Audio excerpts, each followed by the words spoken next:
Snow White and Rose Red. A poor widow lived alone in a little cottage, in front of which was a garden, where stood 2 little rose trees. One bore white roses, the other red. The widow had 2 children who resembled the 2 rose trees. One was called Snow White, and the other Rose Red. They were 2 of the best children that ever lived, but Snow White was quieter and more gentle than Rose Red. Rose Red liked best to jump about in the meadows, to look for flowers and catch butterflies, but Snow White sat at home with her mother, helped her in the house, or read to her when there was nothing else to do. The 2 children loved one another so much that they always walked hand in hand, and when Snow White said, "We will not forsake one another," Rose Red answered, "Never, as long as we live." And the mother added, "Yes, my children, whatever one has, let her divide with the other." They often ran about in solitary places, and gathered red berries, and the wild creatures of the wood never hurt them, but came confidingly up to them. The little hare ate cabbage leaves out of their hands, the doe grazed at their side, the stag sprang merrily beside them, and the birds remained sitting on the boughs and never ceased their songs. They met with no accident if they loitered in the wood and night came on. They lay down together on the moss, and slept till morning, and the mother knew this, and was in no anxiety about them. Once, when they had spent the night in the wood, and the red morning awoke them, they saw a beautiful child, in a shining white dress, sitting by the place where they had slept, who, arising and looking at them kindly, said nothing, but went into the wood. And when they looked round, they found out that they had been sleeping close to a precipice, and would certainly have fallen down it if they had gone a few steps farther in the dark. Their mother told them it must have been the angel that takes care of good children, who had sat by them all night long. Snow White and Rose Red kept their mother's cottage so clean that it was a pleasure to look into it. In the summer, Rose Red managed the house, and every morning she gathered a nosegay which was a rose off each tree, and set it by her mother's bed before she awoke. In winter, Snow White lighted the fire, and hung the kettle on the hook, and though it was only copper, it shone like gold, it was rubbed so clean. In the evening, when the snow fell, the mother said, "Go, Snow White, and bolt the door." And then they seated themselves on the hearth, and the mother took her spectacles and read aloud out of a great book, and the 2 girls listened and sat and span. Near them lay a lamb on the floor, and behind them, on a perch, sat a white dove, with its head under its wing. One evening, as they were thus happy together, someone knocked to be let in. The mother said, "Quick, Rose Red, open the door. Perhaps it is a traveler who seeks shelter." Rose Red went and pushed the bolt back, and thought it was a poor man. But a bear stretched his thick black head into the door. Rose Red screamed and sprang back.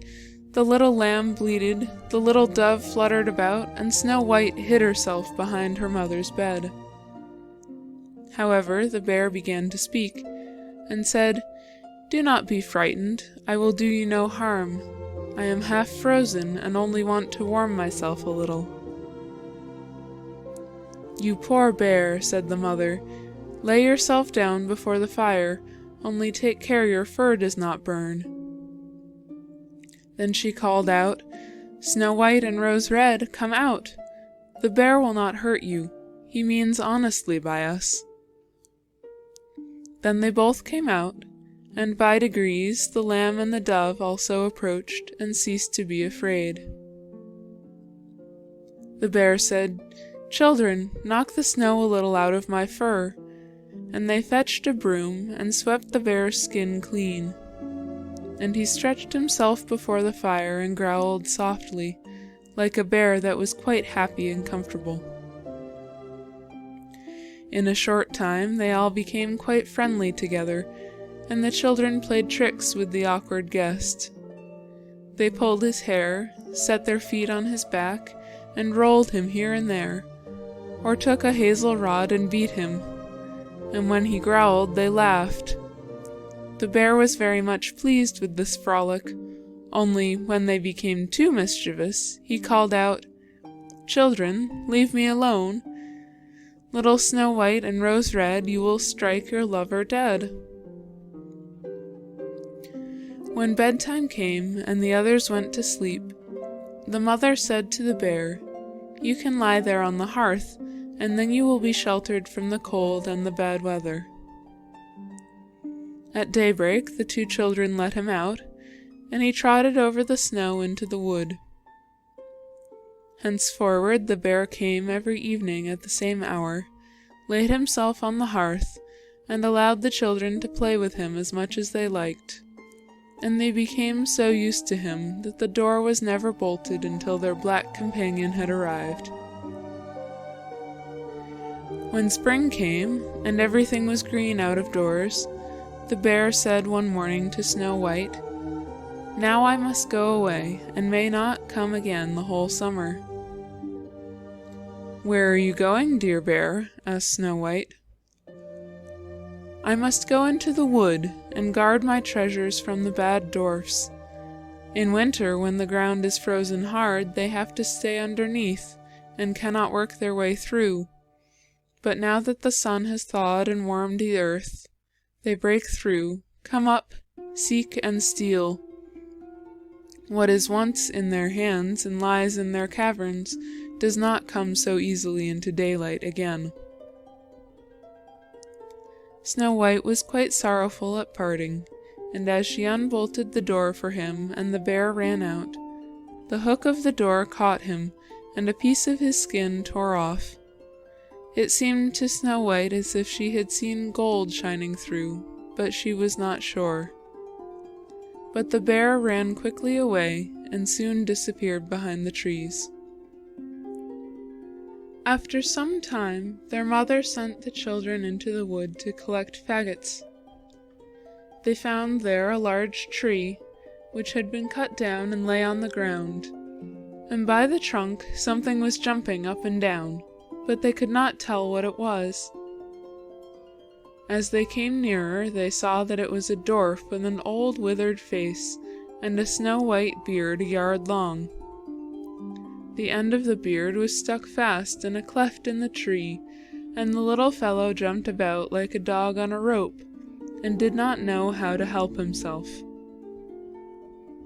He stared at the girls with his fiery red eyes and screamed out, "Why do you stand there? Can't you come and render me some assistance?" "What is the matter with you, little man?" asked Rose Red. "Stupid little goose," answered the dwarf. "I wanted to chop the tree so as to have some small pieces of wood for the kitchen. We only want little bits.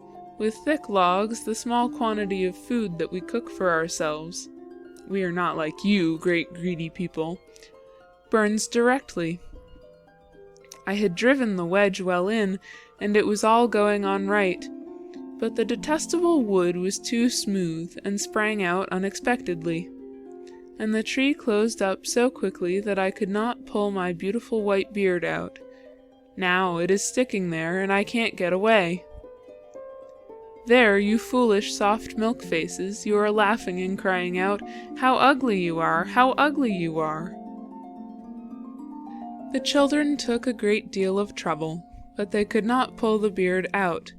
It stuck too fast. "I will run and fetch somebody," said Rose Red. "You great ninny," snarled the dwarf, "to want to call more people. You are too many for me now.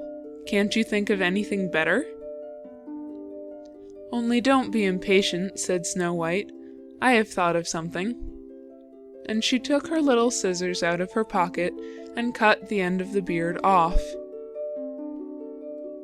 As soon as the dwarf felt himself free, he seized a sack filled with gold that was sticking between the roots of the tree. Pulling it out, he growled to himself, "You rude people, to cut off a piece of my beautiful beard! May evil reward you!" Then he threw his sack over his shoulders and walked away without once looking at the children. Some time afterwards, Snow White and Rose Red wished to catch some fish for dinner.